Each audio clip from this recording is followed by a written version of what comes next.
हाय दोस्तों, time management का एक कोर्स मैंने अटेंड किया रिसेंटली और उसमें मैंने 3 पॉइंट्स सीखे। सबसे पहला कि जो टाइम है दैट इज़ एनर्जी। जो टाइम होता है वो एनर्जी होता है। काफ़ी बार हम कहते हैं ना कि यार मेरे पास इस काम को करने के लिए टाइम नहीं है। टाइम मतलब नहीं है, इसका मतलब क्या है, एनर्जी नहीं है। एनर्जी इन द सेंस कि फिज़िकल एनर्जी हो सकता है आपका मूड नहीं हो रहा है उस काम को करने का, कोई ना कोई कारण हो सकता है।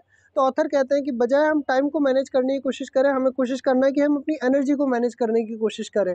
उदाहरण के लिए हो सकता है किसी की एनर्जी मॉर्निंग में हाई रहती है, किसी की आफ्टरनून में, किसी की शाम को, मतलब एक ज़ोन रहता है दिन के अंदर जिससे में हम बहुत एनर्जेटिक फ़ील करते हैं। तो हमें कोशिश करनी है कि हमारा जो इम्पोर्टेंट काम है, जैसे पढ़ाई करना हो गया या कुछ भी रीडिंग हो गया या एक्सरसाइज करना हो गया, हम वो उस पर्टिकुलर टाइम में करें, तो हमें ज़्यादा आउटपुट मिल सकता है। और ऐसा टाइम जिस समय हम ज़्यादा एनर्जेटिक फ़ील नहीं करते, जैसे सुबह-सुबह हो सकता है किसी के लिए हो सकता है रात को, किसी को दोपहर को, तो उस समय आप फर्जी काम जो है वो कर सकते हैं, जैसे कि सोशल मीडिया यूज़ करना है, ये सारी चीज़ें आप उस समय करें। दूसरा है टाइम के बारे में कि टाइम इज़ मनी। उदाहरण के लिए अगर मान लीजिए आप 37,000 रुपये महीने का कमाते हैं, है ना? तो आपका दिन का लगभग हो गया 1200 रुपये। अगर आप 1200 रुपये लगभग दिन का कमा रहे हैं, तो इसका मतलब क्या हो गया, आप 8 घंटे काम करते हैं तो आपका लगभग 140 रुपये पड़ता है 1 घंटे का, है ना? और अगर 1 घंटे का आपका 140 रुपये आपका रेट है, तो आप सोच लो कि आप कितना समय वेस्ट कर रहे हो और कितना पैसा वेस्ट कर रहे हो।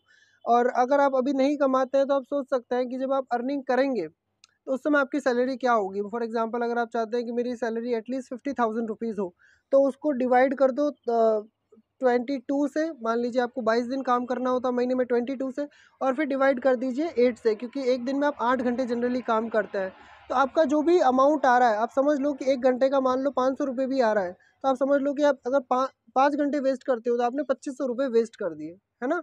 तो इसको हमें समझना है कि टाइम इज़ मनी। तीसरा है टाइम इज़ एलोकेशन, यानी कि टाइम जो है हम किस चीज़ को कितना देते हैं इस पे निर्भर करता है। काफ़ी लोग अपना जो टाइम है वो फालतू की चीज़ों को एलोकेट करते हैं, आवंटित करते हैं, और कुछ लोग होते हैं अपना जो टाइम है वो सही चीज़ों को आवंटित करते हैं, एलोकेट करते हैं, राइट? सो ये 3 चीज़ें हैं, time is energy, money and allocation.